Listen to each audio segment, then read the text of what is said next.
Good morning, everyone! Gising pa ba ang lahat? Kung gising pa, magsabi nga ng amen?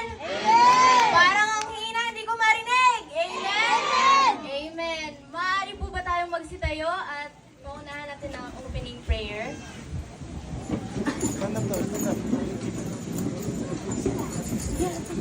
Let's close our eyes and bow our heads. Lord, maraming salamat po sa araw na ito. Maraming salamat po dahil nakarating po kami sa summer camp na ito na ligtas.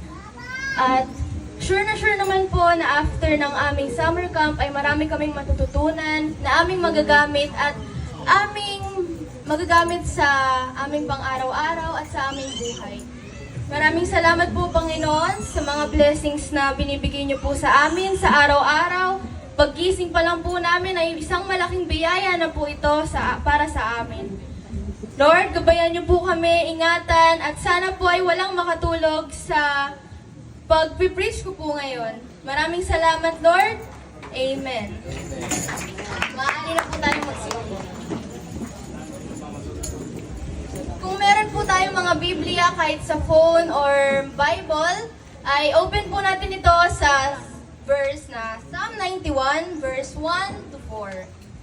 At sabay-sabay po nating basahin ito. Okay na po? Psalm 91, verse 1 to 4. He that dwelleth in the secret place of the Most High shall abide under the shadow of the Almighty. I will say to the Lord, He is my refuge and my fortress. My God, in Him will I trust. Surely He shall deliver thee from the snare of the fowler and from the noisome pestilence. He shall cover thee with his feathers, and under his wings shalt thou trust. His truth shall be thy shield and buckler. Okay po? Ang ibig sabihin lamang po ng Bible verse na ito ay unang-una is God is our refuge. Naniniwala po ba tayo na God is our refuge? Amen! Naniniwala tayo? Siyempre naman. Saan po ba tayo lumalapit pag tayo ay naghahanap ng safe place? Saan po?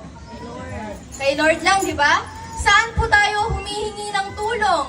Pag wala na tayong makausap, pag wala na tayong malapitan. Sa Panginoon lang po, di ba po? Amen. Amen. Ito po, God is our refuge. Basahin ko muna po. God is our refuge. Ang ibig po nitong sabihin, siya po ay ating safe place. Our retreat, ang ating pahingahan. The place when we go when we are afraid. Pag tayo ay wala ng pag-asa, wala ng kulay ang buhay natin, siya ang nilalapitan natin sa panahon ng kahirapan, sa panahon ng down na tayo, sa panahon ng wala tayong malapitan. Tama po? Tama. Tandaan po natin na ang Panginoon ay laging nandyan para sa atin. Siya ang ating safe place at hindi kayo mabibigo sa Kanya. Siya ay nandyan lagi. Hindi man natin siya nakikita, pero siya, nakikita niya tayo araw-araw. Kung ano ang ginagawa natin, bawat araw, kung ano ang ginagawa natin. At ito ang nagpapatunay na kung gaano tayo kabuti, at kung ito ang nagpapatunay na anak tayo ng Diyos. Tama po? Amen!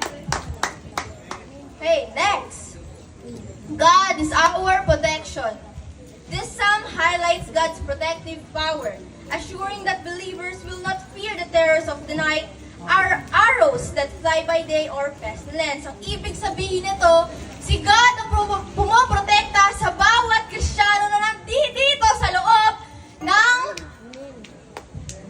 plenary. Tama po. Thank you po. Siya ang nagpoprotekta sa atin. Siya ang nagpapatunay na kahit na down na tayo, wala tayong malapitan, at parang pasuko na tayo, pero siya yung nagpoprotekta tayo sa atin. Di ba po, sa Bible verse na akong binasa, sabi doon ay yung sa feathers. Yung feathers, sumisimbolo yung feathers, di ba po, ang mother chicken. Hindi niya po pinapabayaan ang kanyang mga anak, mga chicks, tawagin. Siya po ay kahit umuulan, kahit na anuman ang nangyayari, pinoprotektahan niya yung mga itlog na yon sa pamamagitan ng kanyang feathers. Ganon din po ang Panginoon natin. Kahit na gaano tayong naging kasama, kahit anong naging gawa nating kasalanan, nandito pa rin siya para protektahan tayo araw-araw. Sa shield niya, siya ang naman po at maraming salamat po. Thank you, Tante